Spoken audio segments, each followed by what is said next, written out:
Mais si on a deux comme ça là, mais nous sommes mais les Nigériens, malheureusement, je le suis, je le suis. Mais malheureusement, on ne capitalise pas, Ismaël. Tout à fait. Et c'est en cela que j'y reviens. Réitérer vraiment mon conseil, mon appel, vraiment d'être ces musulmans-là qu'Allah a décrit. Vraiment de sortir des arrière-pensées, surtout dans ce mois. Tout à fait. En le faisant, on les triture même, on les blesse ce mois-là. Pour mieux exploiter ce mois, n'est-il pas nécessaire de faire un programme? Parce que toute la vie, tout ce qui nous entoure, c'est un programme. Alors, nous avons un mois, qu'Allah nous fasse voir ce mois, l'Ambalgan Ramadan, n'est-il pas impératif de s'organiser? Aussi, on a beau dire spirituellement, financièrement, mais surtout il faut une organisation, un programme, parce que sans programme dans la vie, et bien ma foi, on navigue à vue, mais on a un mois, qu'Allah fasse que nous le complétions totalement, on a un mois, n'est-il pas impératif de faire un programme, c'est-à-dire de tout arrêter et dire dans ce mois, voilà ce que j'objecte, parce que en fait, la réussite de ce programme va ressortir des activités. Il a parlé tout à l'heure des activités qu'il fait. On jeûne pour jeûner, c'est l'observation de tout ce qui est jeûne, c'est-à-dire ne pas manger, etc. Tous les organismes jeûnent. Mais est-ce qu'il n'y a pas aussi lieu de faire parallèlement un programme qu'on doit surveiller pendant tout ce mois-là, afin de mieux l'exploiter? Absolument, Alhaji. Mais avant de revenir à ça, je voudrais ajouter ceci. Il faudrait qu'on comprenne le fait de communiquer la vision du croissant linéaire comme une prise de responsabilité et des autorités et des leaders religieux qui assistent. Non. Comme il a dit. Et ça, il n'y a pas de preuve de contraire. À leur façon, donc, c'est une prise de responsabilité devant Dieu et devant les hommes. À supposer qu'on ne le faisait pas, comme il vient de le dire. Mais on allait le déprouver, on allait le décrier. Donc, adhérer, c'est encore mieux. Et c'est même une obligation. Et le deuxième aspect, il faut aussi contextualiser les choses. Le mois de Ramadan, c'est un apanage. On a été négligent. On a adoré Dieu au maximum pendant 11 mois. On a été négligent. On a consommé des choses comme alimentation. Mais Allah subhanahu wa ta'ala prévoit le mois de Ramadan pour nous relancer, pour nous récompenser, oui, pour nous pardonner, pour nous faire rattraper le temps perdu, pour nous donner des bonus dans ce mois. Mais il faut contextualiser. Ça veut dire quoi? C'est un apanage, c'est un sauvetage, c'est un recyclage.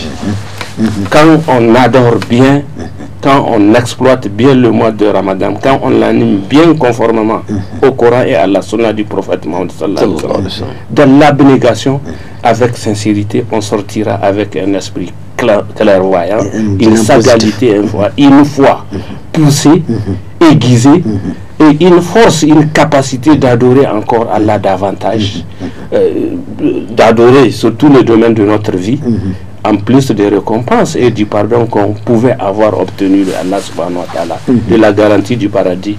Mais alors, le monde d'aujourd'hui, ouvrons une parenthèse. Je dis bien, c'est l'apanage, c'est un sauvetage. Mais compte tenu du contexte mondial actuel, du contexte national actuel, quand vous prenez aujourd'hui le contexte naturel, il est dégradé, n'est-ce pas? Du fait de nos actions, des actions humaines. On parle de la perception ailleurs, même dans les zones industrialisées, n'est-ce pas, de la couche d'ozone, n'est-ce pas?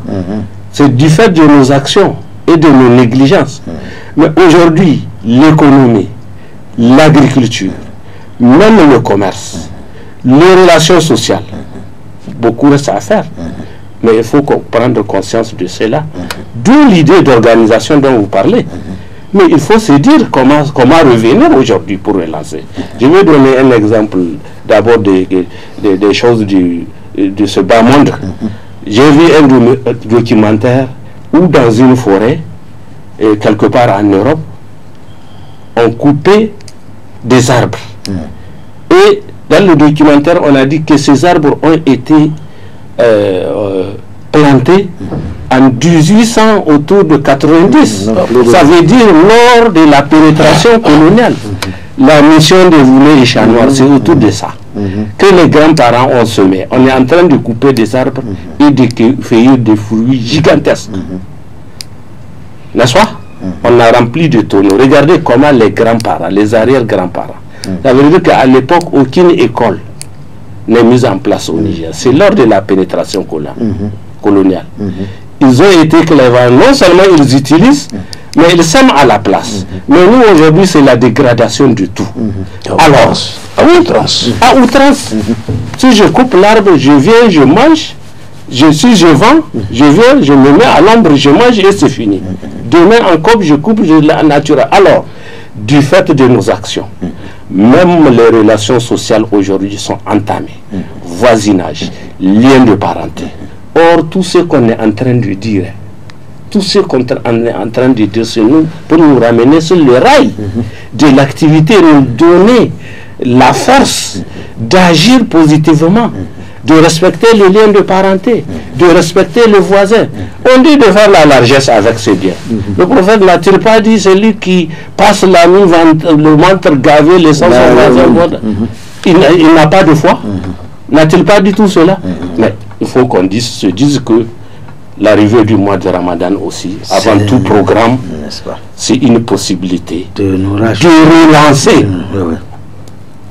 relancer notre vie nationale, de relancer nos relations sociales, de relancer, de changer nos comportements, l'avidité, la cupidité, combattre tout cet art qu'on a vécu pendant un moment. C'est pour nous permettre de nous racheter.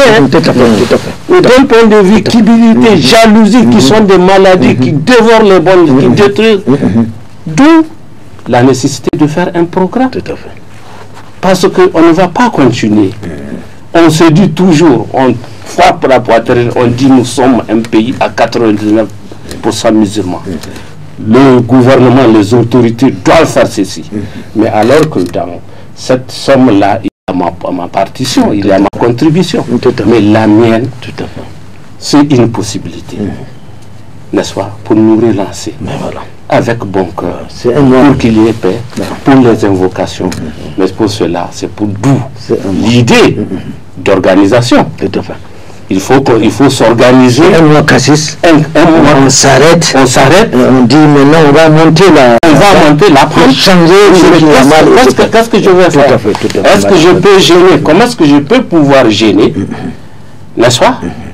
Et puis, oui, je fais moi mon travail, c'est de telle heure à telle heure. Le travail par lequel je fais. C'est important aussi. Il faut apprendre à partir de ce moment. Il faut apprendre. Tout à fait. Oui, mon travail, le travail de aller à l'heure, sortir à l'heure. À telle heure, sortir à l'heure, partir à l'heure. Mais m'organiser tous ces appâts en dehors de l'exploration d'hygiène. On me dit non, pour réussir quelque part, il y a des avantages aussi quand tu visites les parents. Les amis, quand tu loues les rues de parenté. Mais il y a des avantages aussi dans ce que tu gagnes là, si tu partages avec les autres. Mais il faut qu'on fasse un programme, que ce soit dans l'accomplissement de la prière, du travail, voir comment concilier avec mon travail. Et si on a l'habitude dans la vie courante de faire, comment on dit, des heures, les heures supplémentaires, n'est-ce pas? Donc ces heures, comment organiser mon activité de la vie quotidienne, le jeûne et tout ça là, et même mes dépenses matérielles pour pouvoir bénéficier tout cela d'un point de vue temps, d'un point de vue matériel, d'un point de vue, ça a besoin d'une organisation. Quelque chose. C'est toujours les du mois de Ramadan. Il y en a beaucoup. Oui, tout à fait. D'abord, le mois de Ramadan, c'est le mois au cours duquel le Coran a été révélé. Ouais, c'est important ça.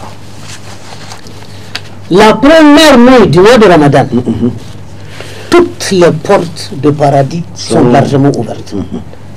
Toutes les portes de l'enfer hermétiquement fermé. Sachez bien, retenez bien, que le mois de Ramadan est un mois au cours duquel on doit lire le Coran en abondance. C'est un mois du Coran. On doit multiplier le zikr. Tout à fait, tout à fait. Donc, pour ça, je parlais quand je parlais de programme, j'évoquais aussi cet aspect-là. Oui, Parce que si on ne programme pas, on va présenter le menu. Et à chacun maintenant de se programmer par rapport à son voilà, à ce que maintenant, ce qui lui convient. son programme. Voilà. C'est un mois dont les journées on doit gêner. Les nuits pour les prières surrogatoires. Et c'est jusqu'à l'aube. Ensuite, c'est un mois dont la première décade est miséricorde. La deuxième décade est pardon. La troisième décade, c'est l'amnistie. Dieu dira, bon voilà, le contentieux entre mes créatures et moi, j'ai tout effacé. C'est comme ça que le mois est programmé. Oui, le contrat est ramené au zéro. Première décade. Oui, ceux qui auront cru, jeûné sincèrement, chercher la miséricorde de Ceux Dieu. qui ont mérité. Ceux qui ont voilà, c'est comme ça. Ensuite, c'est un mois au cours duquel les prières surrogatoires ont la valeur Des prières. de prières obligatoires. C'est un mois au cours duquel chaque prière obligatoire est multipliée par 110. Vous savez que Rakaten el-Fajr, c'est une prière obligatoire. Vous l'exécutez pendant le mois de Ramadan, c'est comme si vous avez fait une prière obligatoire. La prière du matin, c'est une prière obligatoire. Vous faites la seule prière du matin, On applique un coefficient de 70. multiplié par 110. Pendant ce mois. Pendant ce mois. Et toutes les prières obligatoires, c'est comme ça. Et tous les jours. Et tous les jours. Et toutes les prières surrogatoires, aussi c'est comme ça. Donc, quiconque aura donné à un jeûneur de quoi rompre son jeûne, vous avez Le mérite. la même valeur de mérite qu'on aura donné à ce jeûneur. Et c'est certain. Ah ouais. Sans qu'on dise, ah, c'est trop. Ça, quand on dit que, ah, voilà. Non, non. Notre guide, notre modèle, Le prophète sallallahu le messager sallallahu alayhi wa sallam est un homme généreux. Et il l'aide beaucoup plus encore pendant le mois de Ramadan. Ça y est. Et c'est au cours de ce mois que le messager sallallahu alayhi wa sallam et son enseignant, qui est Jibril, Alayhi salam. alayhi salam, révise Le Coran. le Coran. Et quand le messager sallallahu alayhi wa sallam voit le croissant lunaire pendant le mois de Ramadan, qu'est-ce qu'il fait? Il demande à Allah subhanahu wa ta'ala de lui donner la foi, de lui donner la paix, la sérénité et la tranquillité. Nous en avons besoin, nous tous. Il faut voir l'insécurité que nous vivions. C'est l'occasion pour demander à Allah subhanahu wa ta'ala Tout à fait. de nous venir en aide. Parce que c'est une période de haute miséricorde. Les prières sont exercées. Profitons de ce temps-là, de ce moment-là. Oui. Et il faudrait que nous tous craignons Allah subhanahu wa ta'ala et de ne jamais désespérer de sa miséricorde. Car Allah subhanahu wa ta'ala pardonne les péchés. Il accepte les repentir. Et il est encore dur en châtiment. Que chacun de nous se rappelle qu'un jour nous allons quitter cette vie ici-bas et rencontrer notre Seigneur Allah subhanahu wa ta'ala. pour recevoir le bilan de nos comportements ici-bas. Et il y a les calculs qui vont se faire minutieusement sur tout ce qu'on aura fait ici. Et c'est un jour où Allah subhanahu wa ta'ala, quand il attrape, tu ne peux pas échapper. Les arrogants et les tyrans, ce jour-là, vont s'humilier, vont se rabaisser devant Allah subhanahu wa ta'ala. Et c'est encore un jour où le riche et le pauvre subiront le même traitement devant Allah subhanahu wa ta'ala. Tout à fait. On a ouï dire que les hommes sont devant la loi au même pied d'égalité. Tout c'est là-bas encore. Où ça se confirme le Où plus. ça se confirme le plus. Le jour où on n'aura pas regardé le riche parce qu'il est riche, à cause de son rang, pour ne pas lui donner le tort. Et on n'aura pas pitié du pauvre à cause de sa pauvreté. Non, non, non. Pour ne pas lui donner le tort. Allah a dit il faudrait qu'on se rappelle de ce grand jour qui nous attend, dont les relations entre les hommes ne tiennent pas. C'est la foi et les œuvres. Donc que chacun de nous se méfie. Masha'Allah. Que chacun de nous, y compris nous, que chacun de nous. Mais ça commence par ici. Oui, d'accord. Ça commence par nous. Moi, je crois que tout cela là devrait être du début à la fin. C'est quoi du début à la fin? Niya Hasna. À partir de Niya là, que toute œuvre religieuse, islamique, n'a aucun sens si elle n'est pas prise avec une intention propre.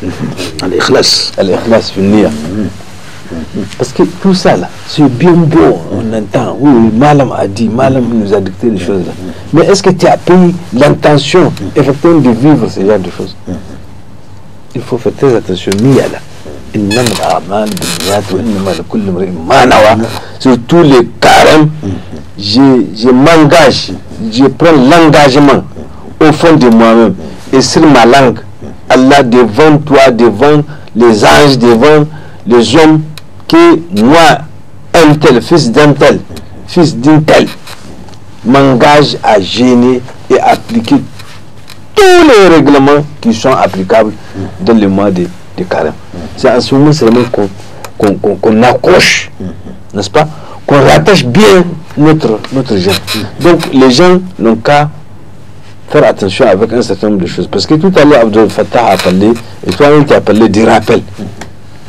Il faut rappeler aux gens que c'est bien beau tout ce qu'ils sont en train de dire là, en plein, au début, la première décade, la deuxième, la troisième, pendant les présérogateurs de Hacham, de Tarawih, de tout ça là.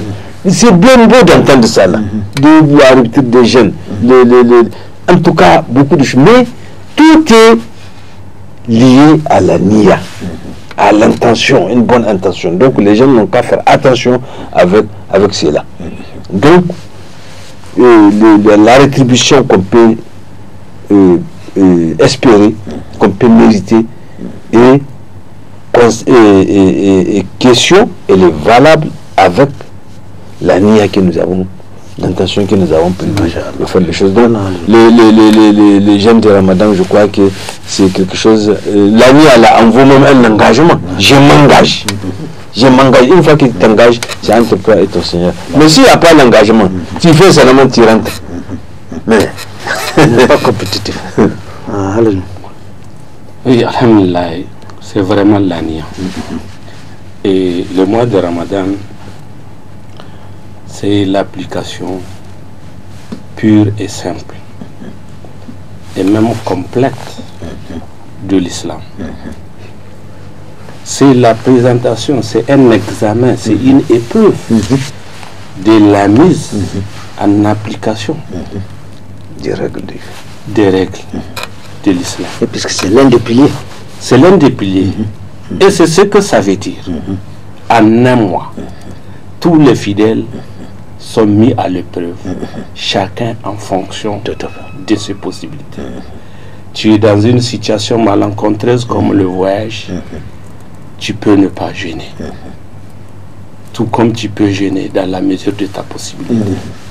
Mais quand on dit la mise en application pure et simple de l'islam, mais il faut savoir, il faut voir ses retombées.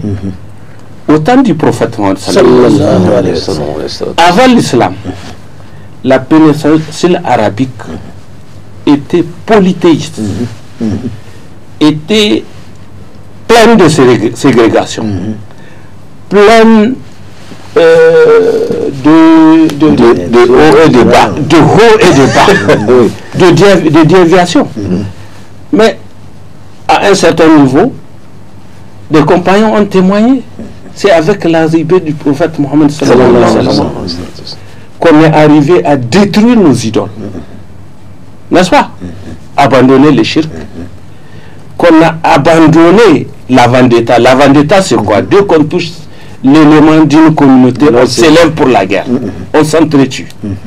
À un moment, quand le verset de l'alcool est descendu, on a rapporté qu'à une occasion, des gens ont enlevé des jarres comment dirais-je, du vin jusqu'à ça a coulé à flot. N'est-ce pas? Ils ont renoncé. Donc, c'est la purification de l'intention au maximum. C'est pourquoi on le rappelle. On veut régénérer notre vie. On veut relancer notre situation. On veut que Allah soit miséricordieux envers nous. On veut à ce que Dieu couvre nos secrets. On veut à ce que rattraper tout ce qu'on a perdu. C'est une possibilité grande qui est offerte ici, qui est en train de s'offrir, vers laquelle on est en train de s'approcher. C'est pourquoi, une raison de plus, il faut s'organiser au maximum, racler son cœur. Pendant ces mois, c'est pendant ces mois qu'on fait monter les bonnes œuvres auprès de Allah subhanahu wa ta'ala. Sauf les œuvres de qui? Des belligérants. Ceux qui coupent le lien de parenté, par exemple. Donc il faut qu'on racle nos corps pour rentrer dans Ramadan avec bon cœur. Comme il dit, sain et sauf. Sain et sauf, comme on le dit. Sain et sauf, avec un cœur propre. N'est-ce pas? Parce que avant l'action, c'est la purification de l'intention. On ne peut pas rentrer seul. On ne peut pas rentrer seul. Mais comment rentrer, dire Allah pardonne-moi, pardonne-moi, alors qu'on a la haine contre quelqu'un, alors qu'on a coupé le lien de parenté, alors qu'on ne se parle pas entre voisins. Là, ça ne va pas. Et alors qu'on fait l'imprécation, on se souhaite des tas de mots. Dans Ramadan, c'est pourquoi la purification de l'intention est nécessaire. Elle est nécessaire et elle est primordiale. Voilà. Avant tout programme. Avant tout programme. Abdel Fattah, en termes de conclusion, on a 2 minutes. 2 minutes. Ouais. Bon, l'occasion nous est tous donnée.